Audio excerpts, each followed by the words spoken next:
বন্ধুরা আবারও চলে আসলাম আজকে একটা নতুন ভিডিও নিয়ে। তো বন্ধুরা আজকে আমরা কথা বলবো কেকেআরের নতুন ক্যাপ্টেন কে হবে এবং নতুন ইন্ডিয়ান ফাস্ট বোলার কাকে নেওয়া হবে তা বিষয়ে আজকে আমরা আলোচনা করব।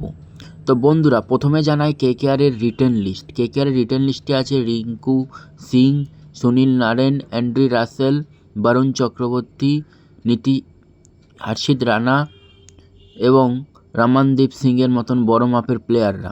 বন্ধুরা কেকেআর এবার অনেক বড় বড় প্লেয়ারদেরকে ছেড়ে দিয়েছে, তার মধ্যে মেন হলো শ্রেয়াস আইয়ার।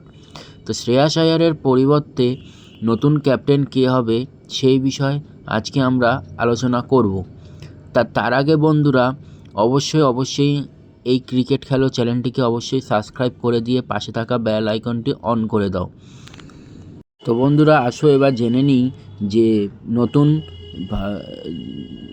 ক্যাপ্টেন কাকে হবে এবং কোন কোন প্লেয়ারদেরকে কেকেআর নেবে আইপিএল 2025-এর জন্য। তার মধ্যে সবথেকে বড় একটা খারাপ খবর হচ্ছে কেকেআরের ক্যাপ্টেন নেই। তার জন্য কেকেআরের ক্যাপ্টেনের জন্য অবশ্যই জস বাটলারকে প্রেফার করবে কেকেআর। জস বাটলারকে নেওয়ার চেষ্টা করবে, 15 কোটি থেকে 16 কোটির মধ্যে জস বাটলারকে নেওয়ার চেষ্টা করবে।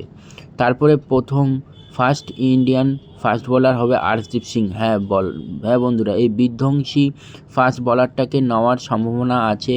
কেকেআর শিবির থেকে গোপন সূত্রের নিউজ বেরিয়ে আসছে যে আর্শদীপ সিংকে নেওয়ার খুব চেষ্টায় আছে কেকেআরের।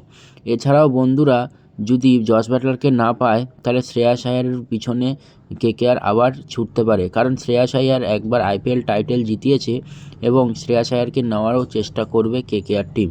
তো বন্ধুরা এই ছিল আজকের ভিডিও। আর আজকের প্রশ্নটা হচ্ছে কেকেআরের সবথেকে বেশি উইকেট 2024-এ কে পেয়েছে।